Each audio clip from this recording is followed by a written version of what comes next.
Hello everyone, welcome to legal words. कल हमने section 14 तक कंप्लीट कर लिया था, ठीक है। फिर शोर हो रहा था तो मैंने बंद कर दी थी क्लास। तो आज शुरू करते हैं सेक्शन 15 से। सेक्शन 15 जो है वो बात करता है किसके बारे में? स्पेशल एग्जीक्यूटिव मजिस्ट्रेट के बारे में, ठीक है। तो सेक्शन 15 बेसिकली क्या बोलता है कि जो स्टेट गवर्नमेंट है, ठीक है, वो अपॉइंट कर सकती है स्पेशल एग्जीक्यूटिव मजिस्ट्रेट को। एक तो आपको ये याद रखना है कि कौन कर सकता है, स्टेट गवर्नमेंट कर सकती है। सेकेंड जो है आपको याद रखना है, he should not below the rank of superintendent of police, ठीक है। तो इससे ऊपर की रैंक का या सुपरिंटेंडेंट ऑफ पुलिस होना चाहिए, इससे नीचे की रैंक का बंदा नहीं होगा।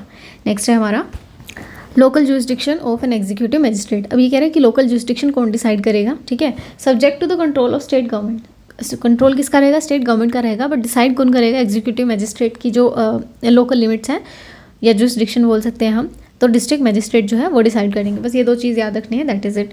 नेक्स्ट है एक्सेप्शन देख लें।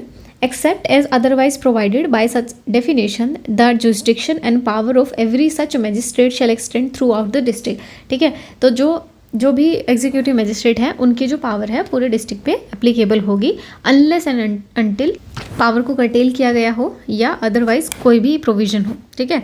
नेक्स्ट है हमारा सेक्शन 17। क्या बात करता है? सुबॉर्डिनेशन ऑफ एग्जीक्यूटिव मजिस्ट्रेट। तो यानी कि जो एग्जीक्यूटिव मजिस्ट्रेट होंगे वो किसके सुबॉर्डिनेट होंगे? तो ये कह रहे हैं कि all the executive magistrate shall be subordinate to DM, district magistrate के सबॉर्डिनेट होंगे। And every executive magistrate other than the SDM, ठीक है, एसडीएम से अलग जो भी मजिस्ट्रेट एग्जीक्यूटिव मजिस्ट्रेट होंगे exercising the power in a subdivision shall also be subordinate to the subdivisional magistrate. यानी कि जो डीएम होगा उसके नीचे एसडीएम है, ठीक है, और जो बाकी के एग्जीक्यूटिव मजिस्ट्रेट हैं जो इसके सब डिवीजन में अपनी पावर पावर को एक्सरसाइज कर रहे हैं, वो हमेशा एसडीएम के अंडर में काम करेंगे, राइट। नेक्स्ट है हमारा the district magistrate may from time to time make rules and give special order consistent with the Sanhita as to distribution or allocation of the business among the executive magistrate subordinate to him. तो जो DM है वो सबको काम दे सकता है, बस ऐसा बोलना चाह रहे हैं, ठीक है। नेक्स्ट है हमारा पब्लिक प्रोसिक्यूटर। इंपॉर्टेंट है ये सारे जो हैं वन वर्ड सब्स्टिट्यूशन के उसमें पढ़ लेना, ठीक है, वन लाइनर्स बना के इनका कर लेना। ऐसा कर सकते हो आप, यानी कि एक ही वर्ड में सब्स्टिट्यूट कर दो। 16 को एक वर्ड आपने दे दिया, 15 को एक वर्ड आपने दे दिया, ताकि आपको याद रहे, ठीक है। जैसे स्पेशल एग्जीक्यूटिव मजिस्ट्रेट है, इतना भी पढ़ लोगे इनफ हो जाएगा। नेक्स्ट है हमारा सेक्शन 18। इंपॉर्टेंट है, एग्जाम में पूछा जाता है, ठीक है। पब्लिक प्रोसिक्यूटर कौन होते हैं? ये जो हम एग्ज़ाम देते हैं ना, एपीओ का, एडीए का, ये सारे ये पब्लिक प्रोसिक्यूटर मतलब असिस्टेंट पब्लिक प्रोसिक्यूटर के लिए हम एग्ज़ाम दे रहे होते हैं, ठीक है। तो सेक्शन 18 जो है वो बात करता है for every high court the central government or the state government shall after consultation with the high court appoint a public prosecutor. कौन डिसाइड करेगा? सेंट्रल गवर्नमेंट और स्टेट गवर्नमेंट। तो ये इंपॉर्टेंट हो जाता है, हम हमेशा स्टेट गवर्नमेंट पे ही ध्यान देते हैं, ठीक है। तो ये सेंट्रल गवर्नमेंट का भी मेंशन करके रखना। May also appoint one or more additional public prosecutor for conducting. अब मैंने बोला था ना जो पीपी है, ठीक है, जैसे हमने ऊपर किया था सेशन जज और एडिशनल सेशन जज, ठीक है, तो दोनों की पावर सेम होती है, दोनों सेम ही पोजीशन पे होते हैं, ठीक है। असिस्टेंट उनके नीचे होगा। May also appoint one or more additional public prosecutor for conducting in such court any prosecution, appeal or other proceeding, जिसे हम सरकारी वकील बोलते हैं, on the behalf of central government or the state government in as the case may be, ठीक है। तो वो सरकार की तरफ से जो है वो केस लड़ेंगे। Provided that for national capital territory यानी कि NCT Delhi the central government shall after consultation with the high court of delhi appoint the public prosecutor or the additional public prosecutor for the purpose of this subsection। यानी ये कह रहे हैं कि NCT Delhi के लिए सेंट्रल गवर्नमेंट करेगी और स्टेट में सेंट्रल और स्टेट दोनों गवर्नमेंट कर सकती है, राइट। नेक्स्ट है हमारा द सेंट्रल गवर्नमेंट में appoint one or more public prosecutor for the purpose of conducting any case in any district. यानी कि एक से ज़्यादा पब्लिक प्रोसिक्यूटर को अपॉइंट किया जा सकता है, बस इतना याद रखना। For every district the state government shall appoint a public prosecutor and may also appoint one or more additional public prosecutor। तो डिस्ट्रिक्ट के केस में क्या है? एवरी डिस्ट्रिक्ट में कौन अपॉइंट कर रहा है? हमारे स्टेट गवर्नमेंट, ठीक है। पॉइंटर्स बना के बस इतना याद रखना, डिस्ट्रिक्ट स्टेट गवर्नमेंट, इस तरीके से पॉइंटर्स बना लें। Provided that the public prosecutor and additional public prosecutor appointed for one district may be appointed also to be public prosecutor और additional public prosecutor as the case may be for another. जैसे हमने बात की थी ना, जो area का जो सेशन जज है, ठीक है, वो दूसरे एरिया का एडिशनल सेशन जज हो सकता है। सिमिलरली एक डिस्ट्रिक्ट का पब्लिक प्रोसिक्यूटर दूसरे डिस्ट्रिक्ट में एडिशनल पब्लिक प्रोसिक्यूटर के तौर पे काम कर सकता है, ठीक है। नेक्स्ट है हमारा, the district magistrate shall in consultation with the session जज prepare a panel of names of the person who are in his opinion fit to be appointed as a public prosecutor or additional public prosecutor। ये important है कि कौन तैयार करेगा, DM, district magistrate, ठीक है। Shell in consultation मतलब ये एग्जीक्यूटिव मैजिस्ट्रेट है, जो एग्जीक्यूटिव का काम करे ना, डिस्ट्रिक्ट मैजिस्ट्रेट, उनकी बात हो रही है। इन कंसल्टेशन विद द सेशन जज प्रिपेयर करेंगे पैनल ऑफ नेम्स, ठीक है, जो उन्हें लगता है कि ये पब्लिक प्रोसिक्यूटर बनने के लिए सूटेबल है, ठीक है। क्योंकि जो फर्स्ट अपॉइंटमेंट होगी वो तो as an assistant public prosecutor होगी, ठीक है। ये जो हम एडीए वगैरह के एग्ज़ाम दे रहे हैं, उसके बाद उनकी प्रमोशन हो जाएगी, ठीक है, और वो पब्लिक प्रोसिक्यूटर बन जाएंगे। अब जो पब्लिक प्रोसिक्यूटर है उनका पैनल बनेगा और डिसाइड किया जाएगा बाय द डिस्ट्रिक्ट मैजिस्ट्रेट, ठीक है। नेक्स्ट है हमारा, no person shall be appointed by the state government as the public prosecutor और additional public prosecutor for the district unless his name appear in the panel of name prepared by the DM. जो DM नाम prepare करेगा उन्हीं में से किसी को state government जो है वो पब्लिक प्रोसिक्यूटर बनाएगी। नेक्स्ट है हमारा, notwithstanding anything in subsection 5 where in a state there exists a regular cadre of prosecuting officer, the state government shall appoint a public prosecutor or additional public prosecutor only from among the person। अब जहाँ पे regular cadre है, ठीक है, वहाँ पे फिर list बनाने की ज़रूरत नहीं है, बिकॉज हमारे पास है ऑलरेडी लिस्ट, हम उन्हीं में से चूज़ कर लेंगे, ठीक है, और पब्लिक प्रोसिक्यूटर बना देंगे। नेक्स्ट है, provided that where in the opinion of the state government no suitable person is available in such cadre for such appointment that government may appoint a person as public prosecutor or additional public prosecutor as the case may be from the panel of the name prepared by the district magistrate। अब यहाँ पे अगर नहीं है कोई भी suitable, मतलब state government को नहीं लग रहा भाई यहाँ कोई लायक है बनने के, तो फिर जो डीएम है उसने जो लिस्ट प्रिपेयर करी है उसमें से किसी एक को बना दिया जाएगा, मतलब जिनको भी अपॉइंट किया जाएगा। अब देखो कैडर कौन सा होगा, regular cadre of prosecuting officer कौन सा होगा, means a cadre of prosecuting officer which include therein the post of public prosecutor by whatever name called and, मतलब कहीं पे प्रोसिक्यूटिंग ऑफिसर भी बोल देते हैं ना, कहीं पे पब्लिक प्रोसिक्यूटर भी बोल देते हैं, and which provide for the promotion of assistant public prosecutor, वही प्रमोट होकर पब्लिक प्रोसिक्यूटर बनेंगे बाय विच एवर नेम या whatever name they are called. Next है हमारा, prosecuting officer means a person by whatever name called appointed to perform the function of public prosecutor, special public prosecutor, additional public prosecutor, assistant public prosecutor under the Sanhita. सही है। Next है हमारा, अ person shall be eligible to be appointed as a public prosecutor और additional public prosecutor under subsection 1 और subsection 2 और subsection 3 और 6 only if he has been in practice as an advocate for not less than 7 years। अब जो important है आपके exam के लिए वो ये है, ठीक है, एक तो स्टेट गवर्नमेंट वाला पॉइंट है, उसके बाद जो स्पेशल कैडर बनता है उसका वो वाला पॉइंट है, और जो लिस्ट ऑफ एडवोकेट्स है या sorry list of prosecuting officer है वो कौन प्रिपेयर करेगा, बाय द डीएम। उसके अलावा प्रैक्टिस कितनी चाहिए, 7 साल की प्रैक्टिस चाहिए, ठीक है, और अगर आपको स्पेशल पब्लिक प्रोसिक्यूटर बनना है तो ये 10 साल की प्रैक्टिस आपको चाहिए, ठीक है। ये इंपॉर्टेंट पॉइंटर्स है जो आपको याद रखने हैं। Provided that the court may permit the victim to engage as an advocate of his choice to assist the prosecution under this subsection. ये इंपॉर्टेंट हो जाता है कि अगर आपको लग रहा है, नहीं ऐसा तो नहीं बोल सकती मैं, अगर आपको मतलब आप चाहते हैं कि आपके पब्लिक प्रोसिक्यूटर के साथ आप अपना प्राइवेट जो एडवोकेट है वो भी इंगेज करना चाहते हैं, तो you can do so under this section, right. Next है हमारा, for the purpose of subsection 7 and subsection 8 the period during which a person has been in practice as an advocate or has rendered services as a public prosecutor or as an public additional public prosecutor, assistant public prosecutor or other prosecuting officer by whatever name called shall be deemed to be the period during which such person has been in practice as an advocate। इसमें बस यही बोल रखा है कि आपने as an advocate practice की हो या फिर आप इनमें से किसी भी पोजीशन को होल्ड कर रहे हो, ठीक है, वो आपकी प्रैक्टिस का पार्ट ही माना जाएगा। नेक्स्ट है हमारा सेक्शन 19 जो बात करता है असिस्टेंट पब्लिक प्रोसिक्यूटर, ठीक है। ऊपर हमने प्रोसिक्यूटिंग ऑफिसर या प्रोसिक्यूटिंग पब्लिक प्रोसिक्यूटर, ठीक है, और एडिशनल पब्लिक प्रोसिक्यूटर की बात करी। अब हम बात कर रहे हैं असिस्टेंट पब्लिक प्रोसिक्यूटर की। The state government shall appoint in every district 1 और more assistant public prosecutor for conducting the prosecution in the court of magistrate, ठीक है। स्टेट गवर्नमेंट अपॉइंट कर सकती है एक से ज़्यादा, ठीक है। नेक्स्ट है हमारा, सेंट्रल गवर्नमेंट में अपॉइंट 1 और मोर असिस्टेंट पब्लिक प्रोसिक्यूटर, ठीक है, तो सेंट्रल गवर्नमेंट भी कर सकती है। नेक्स्ट है हमारा without prejudice to the provision contain in subsection 1 and subsection 2 with no assistant public prosecutor is available for the purpose of any particular case, the district magistrate may appoint any other person to be appointed assistant public prosecutor in charge of the case after giving notice of 14 days to the state government। ये अब ये important हो जाता है, ठीक है, इस पे स्टार मार्क कर लें अभी, ठीक है। ये क्या कह रहे हैं, without prejudice to the provision contain in subsection 1 and subsection 2 where no assistant public prosecutor is available for the purpose of any particular case.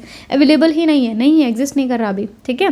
The district magistrate यानी कि जो डीएम है, एग्जीक्यूटिव मजिस्ट्रेट की बात हो रही है यहाँ पे, may appoint any other person to be assistant public prosecutor, वो अपॉइंट कर सकते हैं, और ये इंपॉर्टेंट हो जाता है आपके एग्जाम के लिए, अपॉइंट कर सकते हैं in charge of any prosecutor in charge of that case after giving notice of 14 days. और ये जो 14 दिन का टाइम है, this is also important for exam. तो कितना टाइम, कितने दिन का जो नोटिस है वो किसे दिया जाएगा, दोनों चीज़ इंपॉर्टेंट है। 14 डेज का नोटिस दिया जाएगा to the state government, right. Next है provided that no police officer shall be eligible to be appointed as an assistant public prosecutor if he has taken any part in the investigation into the offence with respect to which accused is being prosecuted. अब देखो ADA का exam है, ठीक है, तो ADA के exam में इनसे रिलेटेड क्वेश्चन भी पूछे जा सकते हैं, तो इसलिए थोड़ा स्पेशल फोकस भी देना, ठीक है।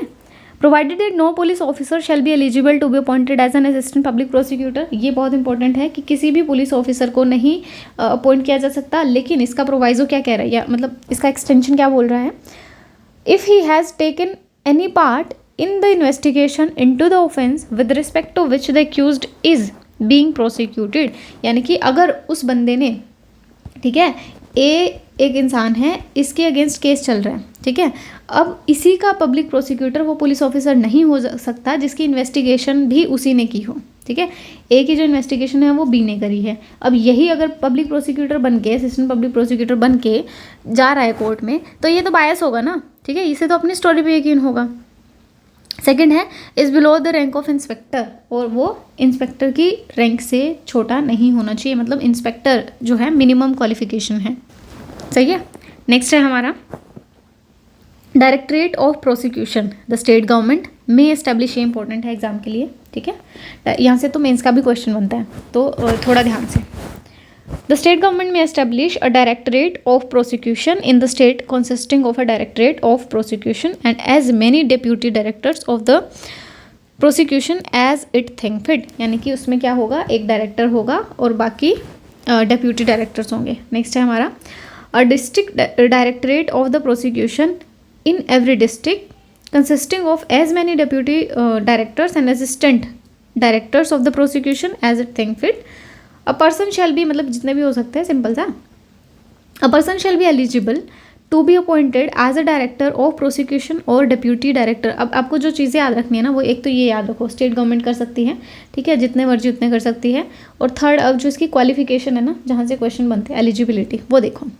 As a director of prosecution और a deputy director of prosecution if he has been in practice as an advocate for not less than 15 years और हैज़ बीन अ सेशन जज।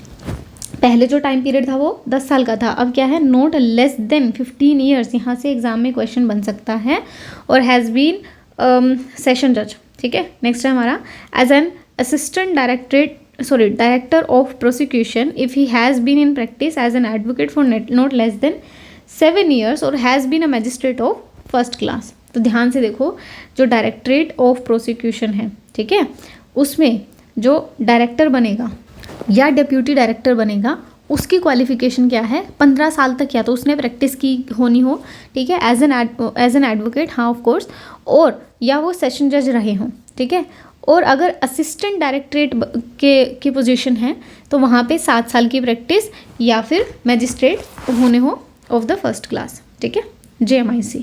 नेक्स्ट है हमारा directorate of prosecution shall be headed by the director of prosecution. ये तो simple सी बात है, ठीक है, who has function under the administrative control of home department of state. अब जो इंपॉर्टेंट है वो आपके लिए ये है कि वो किसके अंडर काम करेगा, होम डिपार्टमेंट ऑफ स्टेट के लिए, ठीक है, और यहाँ पे ये स्टेट वर्ड है, ये भी मेंशन रखना।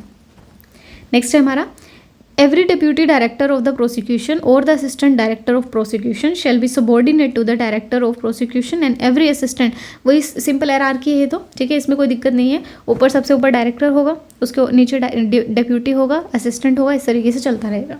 नेक्स्ट है हमारा every public prosecutor, additional public prosecutor and special public prosecutor appointed by the state government under subsection 1 और मतलब 8 of section 18 of to conduct cases in the high court shall be subordinate to the director of the prosecution। तो directorate है, उसके नीचे ही ये सारे होंगे, ठीक है। नेक्स्ट है every public prosecutor, additional public prosecutor and special public prosecutor appointed by the state government under subsection 3 और subsection 8 of section 18 to conduct cases in district court। ऊपर देखो हाई कोर्ट की बात हो रही थी, ठीक है, यहाँ पे है डिस्ट्रिक्ट कोर्ट की बात हो रही है। And every assistant public prosecutor appointed under subsection 1 section 19 shall be subordinate to the deputy director of the, ऊपर क्या है, डायरेक्टर के नीचे होंगे वो सारे, कहाँ गए, ये रहा, ठीक है। हाई कोर्ट डायरेक्टर, इस तरीके से याद रख लो, और district court deputy director. Next है हमारा the power and the function of the director of prosecution shall be to monitor the cases in which the offences are punishable for 10 years और मोर और विद लाइफ इम्प्रिजनमेंट और with the death to expedite the proceeding and to give opinion on the filing of appeal. बस इतना याद रखना, कहाँ से कहाँ तक है, 10 साल या उससे ऊपर की सारी जो भी वो हैं केसेस, ठीक है, and to give opinion on the filing of appeal. Next है power and the function of the deputy director of the prosecution shall be examine and scrutinize police report, monitor the cases in which the offences are punishable for 7 years and more but less than 10 years for ensuring their expeditious disposal। तो ये जो question है आपका, ये mains में आ सकता है complete, ठीक है। कैसे क्वेश्चन इस तरीके से आ सकता है, what are the power and the function, नहीं, व्हाट आर द क्वालिफिकेशन, ये भी पूछ सकते हैं, and what are the power and the function of the director and deputy director of the prosecution. तो you should remember all those points, ठीक है, ये याद रखने हैं चीज़ें। The power and the function of deputy director of prosecution shall be examine, ये हो गया हमारा, ठीक है। नेक्स्ट है function of the assistant director of prosecution shall be monitor cases in which offences are punishable for not less than 7 years। तो यहाँ पे 7 साल का है, यहाँ पे 10 साल का है, ये याद रखना, ठीक है। नेक्स्ट है हमारा notwithstanding anything contained in subsection 7, 8 and 9, the director, deputy director or assistant director of prosecution shall have the power to deal with and be responsible for the all proceeding under this संहिता। यानी कि जो deputy director है और जो additional deputy director हैं, ठीक है, उन सारे इनकी पावर जो है वो डील करना है, सारी रिस्पॉन्सिबिलिटी से दे रखी है। नेक्स्ट है हमारा the other powers in the function of the director of the prosecution, deputy director of prosecution, assistant director of the prosecution, the area for which each of the deputy director of the prosecution और assistant director of the prosecution have been appointed shall be such as the state government may by notification specify. बस इतना याद रखना है, कौन decide करेगा, state government करेगी, ठीक है, जो बाकी की फंक्शन पावर है। The provision of this section shall not apply to the Advocate General for the state which performing the function as a public prosecutor। तो यानी कि जितना भी ये सारी कहानी हमने पढ़ी है वो एडवोकेट जनरल पे एप्लीकेबल नहीं होगी, ठीक है। कमेंट सेक्शन में आप मुझे एडवोकेट जनरल का नाम बताएंगे कौन है, जहाँ के आप एग्ज़ाम दे रहे हैं, ठीक है। अब एक काम करते हैं, चैप्टर 3 भी कंप्लीट ही कर लेते हैं अभी, ठीक है। तो चैप्टर 3 जो है वो पावर की बात कर, ऊपर हमने कोर्ट, देखो हमने कैसे किया था, हमने पहले वर्ड्स को जान लिया, इंटरप्रिटेशन जान ली कि अगर ये वर्ड आगे मैं पढ़ूंगी कहीं पे तो उनका क्या मतलब होगा, ठीक है। यानी कि हमने डेफिनेशन वाला पार्ट जो है वो कंप्लीट कर लिया। अब हमने क्या किया, क्योंकि हमें न्याय दिलाना है, ठीक है, तो हमने कोर्ट तो बेसिकली एस्टेब्लिश कर दिया, हमने कोर्ट्स बना दिए और एडवोकेट्स बना दिए, ठीक है, प्रोसिक्यूटिंग ऑफिसर जो है वो हमने बना दिए। अब हमें उन्हें पावर भी देनी पड़ेगी, ठीक है। सिर्फ कोर्ट की बिल्डिंग बना दी और उन्हें अपॉइंट कर दिया, दैट इज़ नॉट इनफ, वो हमने कर दिया। अब हम उन्हें पावर देंगे, ठीक है। तो चैप्टर 3 जो है वो पावर की बात करता है। दोबारा से सुनो, जो फर्स्ट चैप्टर था हमने डेफिनेशन वाला कर लिया पार्ट सारा, ठीक है, हमने इंटरप्रिटेशन दे दी कि आगे हम अगर ये वर्ड यूज़ करेंगे तो इसका मतलब क्या होगा। सेकंड, हमने अब कोर्ट एस्टेब्लिश कर दिए, ठीक है, ऑफेंस होगा पर हम उनके लिए तैयार हैं, ठीक है, हमने कोर्ट एस्टेब्लिश कर दिए हैं। अब जो कोर्ट में बैठे हैं जजेस, ठीक है, हमने उन्हें भी बिठा दिया, उनकी भी अपॉइंटमेंट हमने ऑलरेडी कर दिया है। अब हम उन्हें पावर दे रहे हैं, पावर चैप्टर 3 देगा। चैप्टर 3 क्या बोलता है देखते हैं, एक सेकेंड, चलो। चैप्टर 3 बात करता है पावर ऑफ कोर्ट्स, कोर्ट्स की पावर क्या क्या होंगी, ठीक है। Court by which offences are triable, तो कौन कौन से कोर्ट हैं जो ऑफेंसेस को ट्राई कर सकते हैं। Subject to the other provision of the Sanhita, any offence under Bharatiya Nyaya संहिता, ठीक है, BNS यानी कि जो IPC हुआ करता था, एक second, may be tried bye the high court, ठीक है, क्योंकि हमने क्या पढ़ा था, क्रिमिनल कोर्ट में कौन कौन से हैं, हाई कोर्ट तो है ही, उसके साथ साथ सेशन कोर्ट भी है, JMIC भी है, JMSC भी है, और जो एग्जीक्यूटिव मजिस्ट्रेट हैं वो भी हैं, ठीक है। तो ये कहते हैं लेकिन इनमें से ट्राई कौन कौन कर सकता है, एक तो हाई कोर्ट कर सकता है, एक कोर्ट ऑफ सेशन कर सकता है, और any other court by which such offence is shown in first schedule to be triable. इन्होंने एग्जीक्यूटिव मजिस्ट्रेट का नाम नहीं लिया, judicial magistrate first class second class का नाम ही नहीं लिया, उन्होंने कहा है कि जो जो शेड्यूल में लिखा हुआ है ना कि इसको ये ही ट्राई करेगा तो वही करेंगे, ठीक है, हमने मेंशन नहीं किया है ऐसे। फिर है provided that any offence under section 64, 65, 66, 67, 68 मतलब 71 तक of Bharatiya Nyaya Sanhita shall be tried as far as practicable by the court presiding over by the women. तो ये जो भी ऑफेंसेस हैं विमेन से रिलेटेड वो कौन प्रिजाइड ओवर करेगा, विमेन प्रिजाइड ओवर करेगी, ठीक है। थोड़ी विमेन सेंसिटिव होती है, ध्यान से सुनेंगी जो भी बातें होंगी, ठीक है। Any offence under any other law shall when any court is mentioned in this behalf in such law be tried by such court and when no court is mentioned। अभी क्या है, अगर कोई कोर्ट मेंशन नहीं है तो क्या होगा, तो they can also be tried by high court and any other court by which such offence is shown in first schedule to be tried, ठीक है। नेक्स्ट है हमारा सेक्शन 22, बात करता है sentences which the high court session court may पास। अब high court कौन सी, high court देखो सबसे मतलब एक स्टेट का सबसे बड़ा सुप्रीम कोर्ट जो होता है, सुप्रीम इन द सुपीरियर, ठीक है, तो एक स्टेट का सुपीरियर कोर्ट कौन सा होता है, हाई कोर्ट ही होता है, तो उनके पास सारी पावर होती है, कह रहे कि सारी पावर है, जो भी मतलब जितनी भी पनिशमेंट दे सकते हैं हाई कोर्ट सारी दे सकते हैं। सेशन जज में क्या होगा, सेशन जज और एडिशनल सेशन जज एज द केस में मतलब as the case may be may pass any sentence authorise by law but any sentence of the death passed by such जज shall be subject to confirmation by the high court. अब जो ये important चीज़ है हमारे लिए ये है, ठीक है, ये कह रहे हैं कि जो हाई कोर्ट है वो कोई भी सेंटेंस पास कर सकता है, कोई दिक्कत नहीं है, ठीक है। सेशन जज है वो भी कोई भी सेंटेंस पास कर सकता है, हमें कोई दिक्कत नहीं है, पर जो सेशन जज अगर सॉरी ये शायद रिकॉर्डिंग बीच में रुक गई थी, ये सेक्शन दोबारा कर लेते हैं। 22 क्या कह रहा है कि high court may pass any sentence authorise by the law, कोई भी सेंटेंस जो है हाई कोर्ट पास कर सकता है, ठीक है। लॉ में अगर डेथ लिखा है तो डेथ भी दे सकता है, ठीक है, फांसी कह रही हूँ, लाइफ इम्प्रिजनमेंट है, लाइफ इम्प्रिजनमेंट भी दे सकता है, और उसके अलावा जो भी है।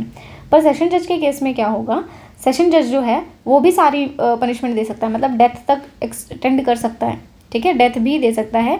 पर अगर वो डेथ सेंटेंस देता है कौन, ये सेशन जज, तो it shall be confirmed bye the high court, ठीक है। अगर हाई कोर्ट तो कोई भी दे सकता है, लेकिन अगर सेशन जज देते हैं क्या डेथ सेंटेंस, तो it shall be confirm by the high court, ठीक है। नेक्स्ट है हमारा sentence which the magistrate can pass. अब मजिस्ट्रेट की जो सेंटेंस है वो देखो, ये जो मैंने क्वेश्चंस बता रही हूँ मैं, ये पॉइंटर्स ये पूछे जाते हैं आपके एग्जाम में, ठीक है। The court of the chief judicial magistrate may pass any sentence authorise by law except a sentence of death और इम्प्रिजनमेंट फॉर लाइफ और of the imprisonment for a term exceeding 7 years।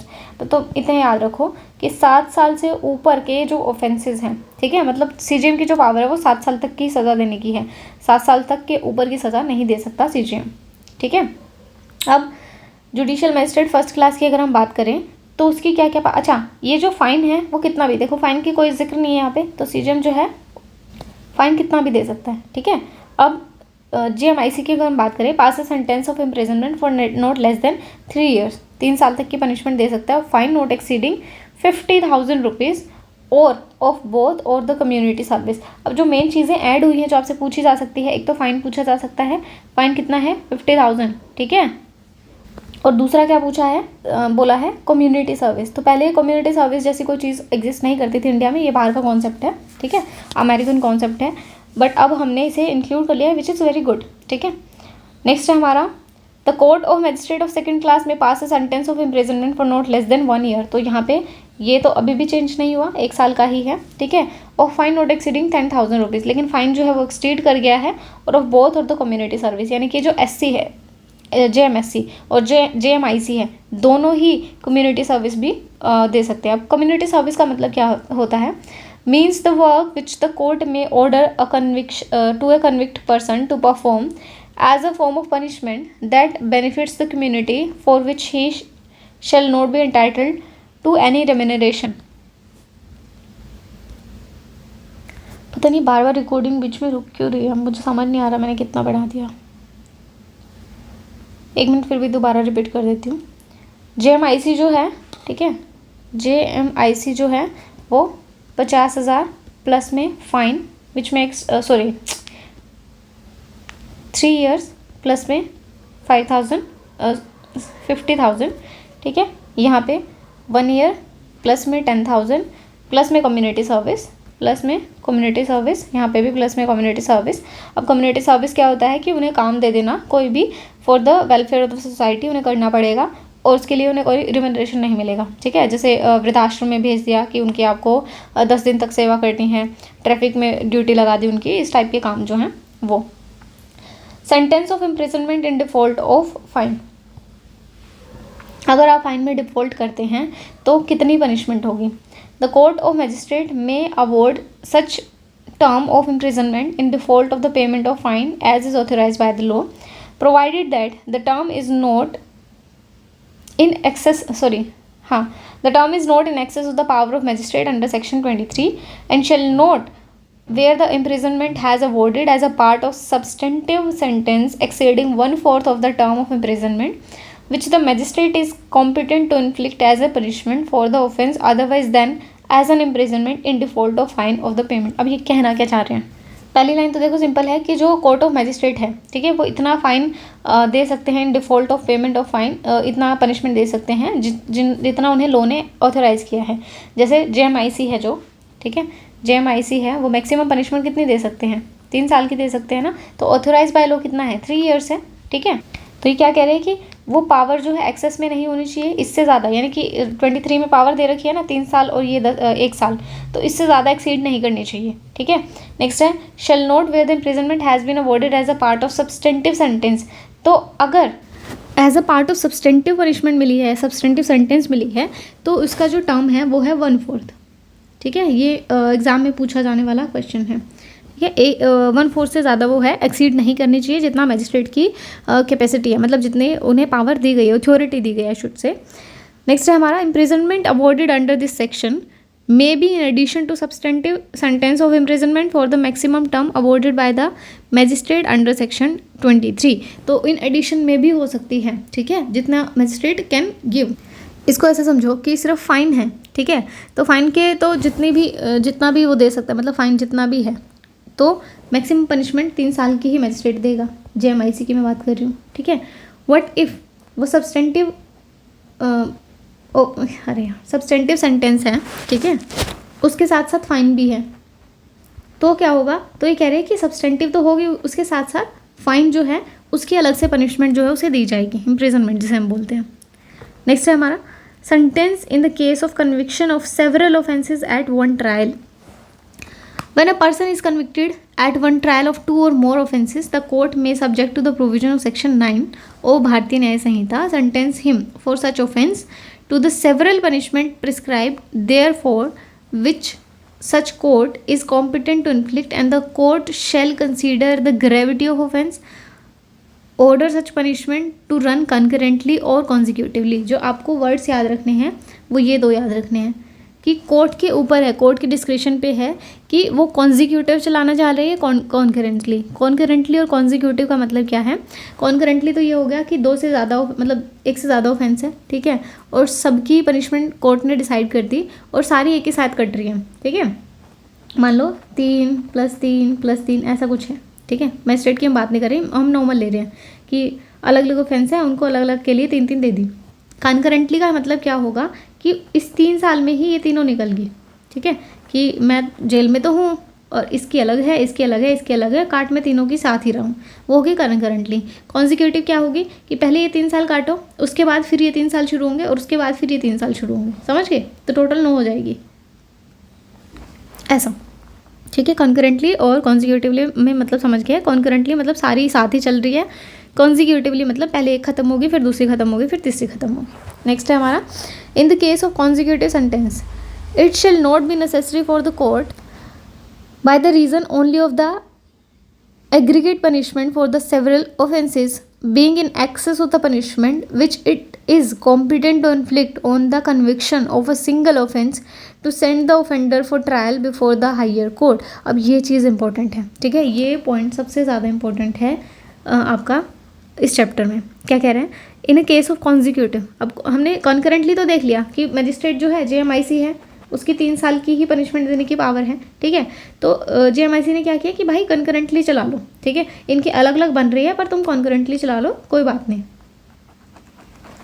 तो हमें कोई दिक्कत नहीं आ रही. बट अगर consecutive होगा तो 3 + 3 + 3 ये तो 9 साल हो गए, और 9 साल तो JMIC दे ही नहीं सकता, CGM ही नहीं दे सकता, JMIC तो कहाँ से देंगे, ठीक है.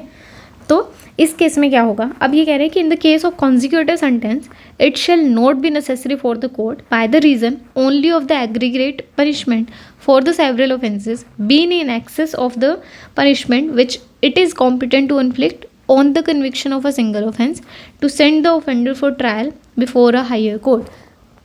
अब ये कह रहे हैं कि मैजिस्ट्रेट सर आपकी तो पावर सिर्फ कितने साल की है, 3 साल की है, ठीक है, पर आप दे रहे हो प्लस में 2, यानी कि आप 5 साल की पनिशमेंट दे रहे हो सामने वाले बंदे को, तो इसके लिए आपको हायर अथॉरिटी के पास या हायर कोर्ट के पास जाने की ज़रूरत नहीं है.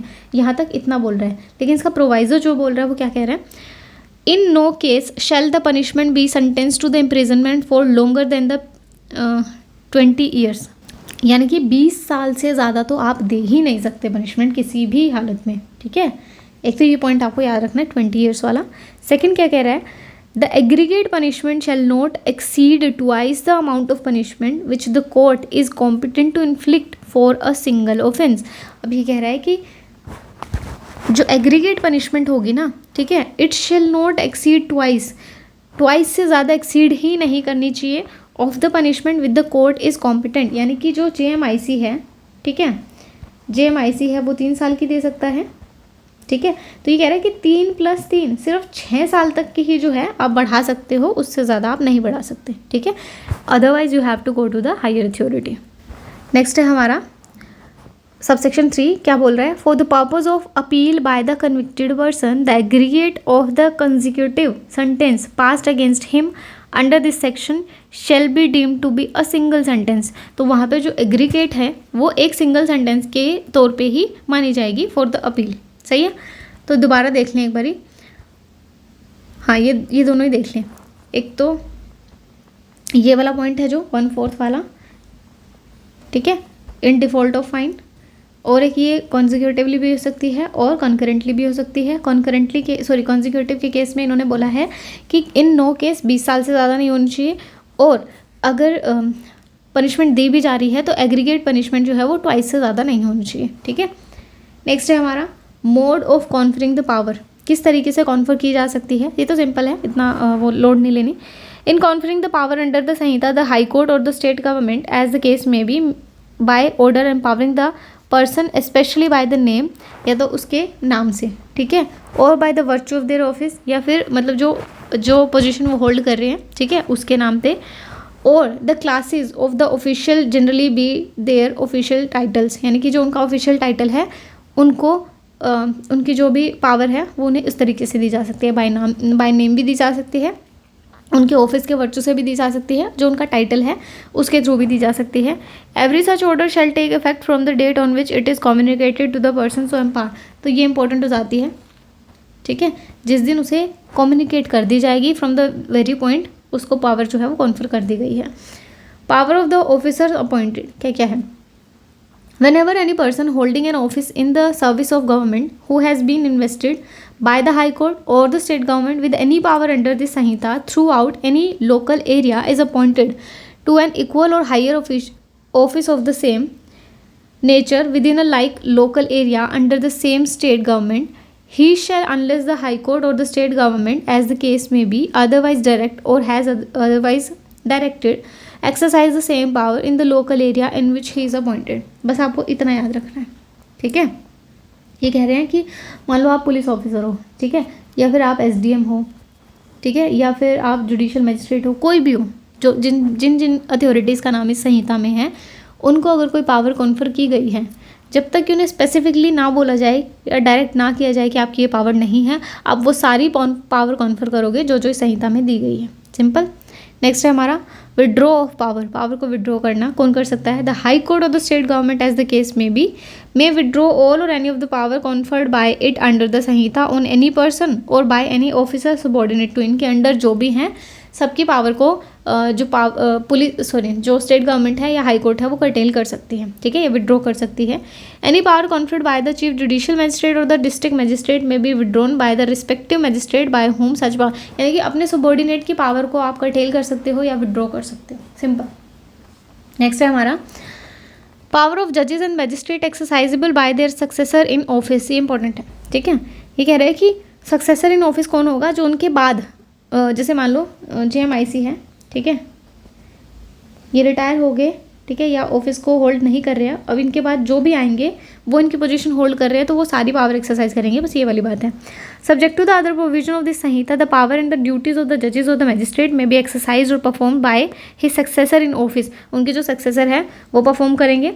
When there is any doubt as to who is the successor in office, the session judge shall determine by order in writing the judge who shall for the purpose of the Samhita or any proceeding or order thereunder be deemed to be the successor in। अगर confusion है तो कौन decide करेगा? It will be decided by the session judge। confusion हो गया, आपको high court भी बोल सकते हो आप, तो ध्यान रखना। नेक्स्ट है हमारा where there is any doubt as to who is the successor in office of any magistrate, the chief judicial magistrate और द डिस्ट्रिक्ट मजिस्ट्रेट, तो यहाँ पे DM को भी पावर दी गई है, ठीक है।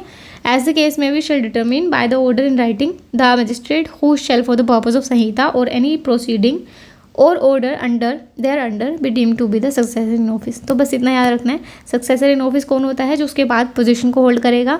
अगर कन्फ्यूज़न है जजेस के उसमें तो सेशन जज जो है वो डिसाइड करेंगे, और अगर मजिस्ट्रेट के केस पे हैं तो जो CJM है या डिस्ट्रिक्ट मजिस्ट्रेट है दोनों डिसाइड कर सकते हैं, ठीक है। आज के लिए इतना ही। हमारे चैप्टर 3 तक कंप्लीट हो गया है। इसमें ज़्यादा कोई केस लो वगैरह नहीं है, ये सिंपल जो है फैक्ट बेस्ड क्वेश्चन है, और जहाँ से मैंने बताया था कि मेंस के क्वेश्चन इधर इधर से बन सकते हैं तो वहीं से बनेंगे, उसके अलावा इनके बाहर से और क्वेश्चन नहीं बनेंगे, ठीक है। और जहाँ जहाँ भी इंपॉर्टेंट केस लॉज होंगे वो मैं आपको बताती चलूँगी, ठीक है। और बाकी तो पढ़ते रहें, तैयारी करते रहें। All the best for your exam. Thank you so much for watching and भाई शेयर वेयर कर दिया करें, ठीक है।